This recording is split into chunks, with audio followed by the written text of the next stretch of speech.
So that's an interesting conversation because I remember when I was in the day-to-day world of IT. That's how I defined myself, though, was that firefighting thing, right. the heroics. Yeah. That's what made the job exciting. You know, yeah. some of us that's been in for a while, we get a charge out of that. We bitch about it all the time, but we get a charge out of it. Right. So there's a cultural change that has to occur with IT. So it Absolutely. sounds like we listen to what Simon said. We'd have to kind of start with a better why. Why are we there? Yeah. It's not to put out fires, but why are we there? We have to have a common why with the business. By the way, Right. you know, that was one of the things that really resonated with me when Simon was speaking. Is if we want to have that connection, build that trust bridge with the business, so that we would feel comfortable going to the business and saying, no, that's the wrong thing to do. You shouldn't be cutting. You should be investing. If we want to do that, we actually have to change our dialect. We have to change the culture within IT such that we all understand that we are in the same business. I was just having a conversation during the lunch break with somebody who's been in his new job for 4 months. Just moved to a new business, and the first thing that I asked him, how's it going, and he said it's going well.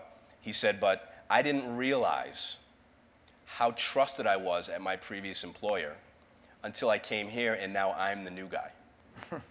And I actually had to terminate somebody who clearly, if you hear the story, clearly deserved to be terminated. And it took lawyers getting involved with HR to make HR realize that that person should have been terminated, you know, for him to be backed up. And as I'm listening to him tell the story, I'm thinking, you know, where's the gap here? You know, how is it that coming in, the business, in this case it's a hospital, doesn't understand that you're coming in, you're in the same business, and that I should have, that trust should just be there inherently, that I'm not just IT. Right. It's the oddest thing, but fundamentally it's about we have to identify ourselves with the businesses that we're in. I was at an online seminar a couple of months ago. One of the suggestions that was made, and this was about empowering and engaging employees, one of the suggestions that was made was have an article reading contest within your team. So each month, challenge your team, your IT team, to be reading an industry article from an industry mag in the industry that your business is in, not in IT, not a technology rag. So what will that do? He said, it'll have them understanding the industry to such a degree that they won't be questioning the business decisions or the IT decisions that you actually make as a CIO or as a director, because they'll actually be able to make the connection between what's happening in the industry and what's happening with competitors when you actually do that. So I thought that was an interesting way to sort of steer the IT department over towards having the same why or being in the same business. So it sounds like what I heard for those things, the first thing is that you have to build a compelling why to change the culture. Second thing I heard was that we really need to start to build trust both throughout the organization and also internal to IT, have the relationship between the employee that works in the IT department as well as the business.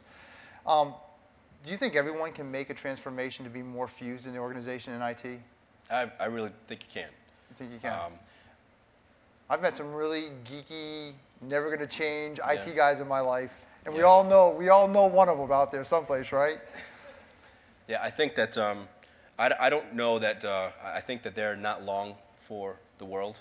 Those kind of people.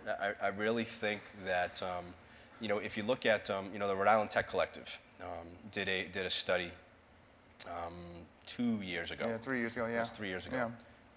Looking at what are the skills that are in demand for IT employees. So what are employers looking for in IT personnel?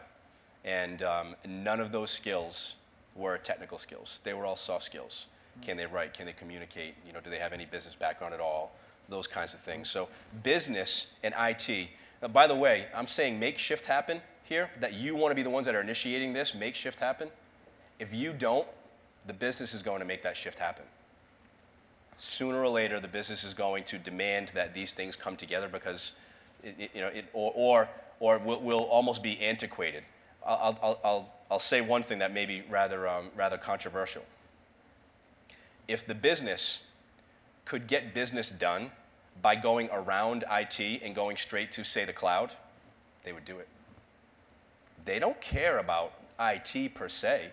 IT does not, you know, they don't have IT departments because they like IT. They have IT departments to get business done. So if if a sales organization could go straight to Salesforce.com and just set themselves up with accounts, and they could be selling effectively and managing their customers without the IT department ever knowing about it, and it would produce business results, they would do it. Why not? Why not? Yeah. So this is why it's so important for IT, even that guy in the back room, to be able to engage with the business, be able to engage with the users, at a minimum be able to communicate with the users that you're going to support in order to be able to do what it is that you're going to do in the back room.